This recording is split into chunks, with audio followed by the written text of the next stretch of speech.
வணக்கங்க. வீட்டில் பாவக்காய் இருந்ததுன்னா இந்த மாதிரி ஒரு தடவை செஞ்சு பாருங்கள். பாவக்காவே வேண்டாம் அப்படின்னு சொல்கிறவங்க கூட விரும்பி சாப்பிடுவாங்க. உங்களுக்கு கூட கொஞ்சம் கூட இருக்காது.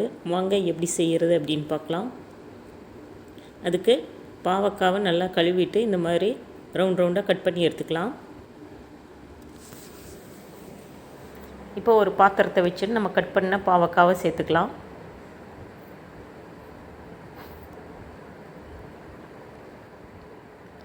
அதில் லைட்டாக உப்பு,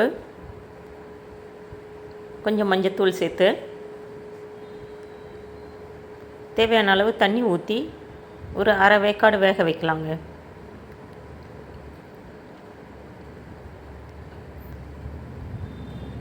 இப்போ பார்த்திங்கன்னா இப்படி குத்தி பார்த்தா நமக்கு தெரியும். முழுசாக குழ குழன்னு வேக வச்சிடக்கூடாது. அரை வேக்காடு வெந்தால் போதும்.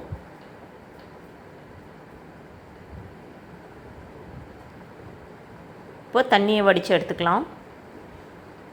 இப்போ ஒரு பாத்திரத்தை வச்சு ஒரு ஸ்பூன் கடலை மாவு, ஒரு ஸ்பூன் அரிசி மாவு, ஒரு ஸ்பூன் கார்ன்ஃப்ளவர், ஒரு ஸ்பூன் மைதா, காரத்துக்கு தேவையான மிளகாய்த்தூள், மல்லித்தூள் சேர்த்துக்கலாம். கரம் மசாலா சிறிதளவு சேர்த்துக்கலாம்.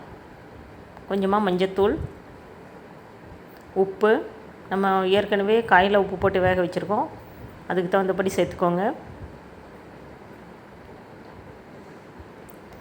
இப்போ எல்லாத்தையும் மிக்ஸ் பண்ணிடலாம்.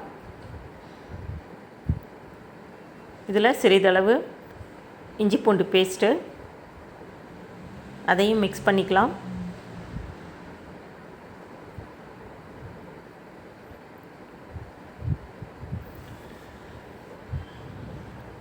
ஒரு ஸ்பூன் அளவுக்கு தயிர் சேர்த்துக்கலாம். அரை மூடி இல்லை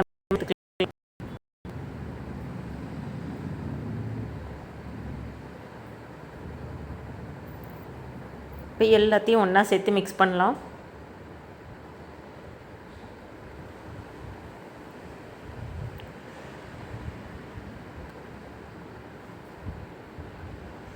இப்போ பார்த்திங்கன்னா நம்ம தண்ணி வடித்து வச்சுருக்கிற பாவக்காவை உள்ளே சேர்த்துக்கலாம்.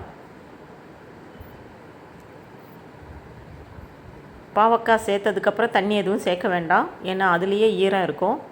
அதனால் நம்ம மிக்ஸ் பண்ணி வச்சுருக்கிற மசாலாவோடவே பாவக்காய் சேர்த்து நல்லா ஸ்ப்ரெட் பண்ணி விடலாம்.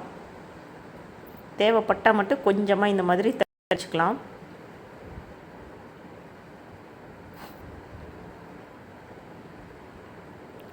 அந்த அளவுக்கு தண்ணி தெளித்தாலே போதுமானது. காய் உடஞ்சிராமல் நம்ம நல்லா இந்த மாதிரி பெசரி விட்டாலே போதும்.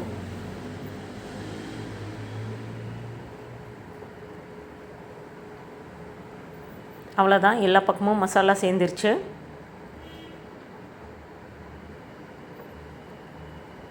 இது கொஞ்சம் நேரம் அப்படியே விட்டுறலாம்.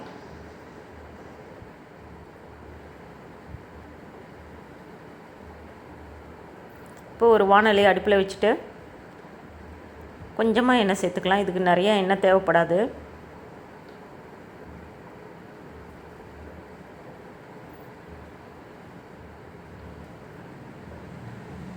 எண்ணெய் காஞ்சதுக்கப்புறமா ஒவ்வொன்றா எடுத்து உள்ளே சேர்க்கலாம்.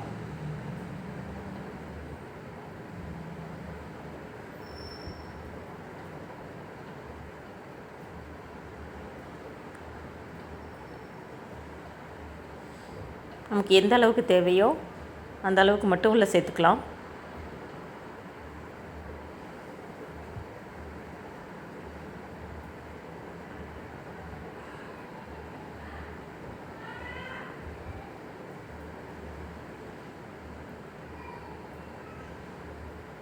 கொஞ்சம் கொஞ்சமாக எண்ணெயை இந்த மாதிரி மேலாக எடுத்து சேர்த்து விடலாம்.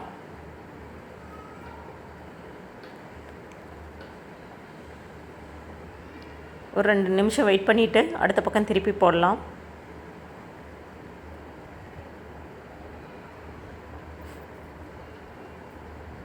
இது பார்த்திங்கன்னா தயிர் சாதம், சாம்பார் சாதம், ரசம் எல்லாத்துக்குமே நல்லாயிருக்கும். சும்மாவே கூட சாப்பிட்றலாம். கசப்பு அவ்வளோவா தெரியாது. நம்ம குழம்பு வச்சா கூட அப்படியே இருக்குங்க. இந்த மாதிரி செஞ்சாக்கா உடனே காலி ஆயிரும்.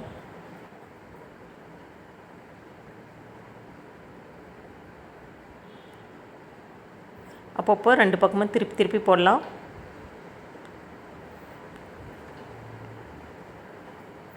கருகாமல் நல்லா கிறிஸ்பியானதுக்கப்புறம் வெளியில் எடுக்கலாங்க.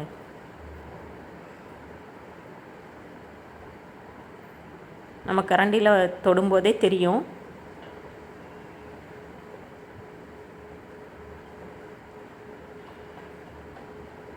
அவ்வளோதான், ரெடி ஆயிடுச்சு. இப்போ வெளியில் எடுத்துடலாம்.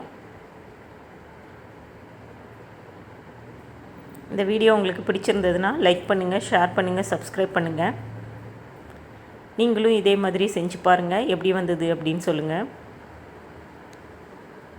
தேங்க்யூ.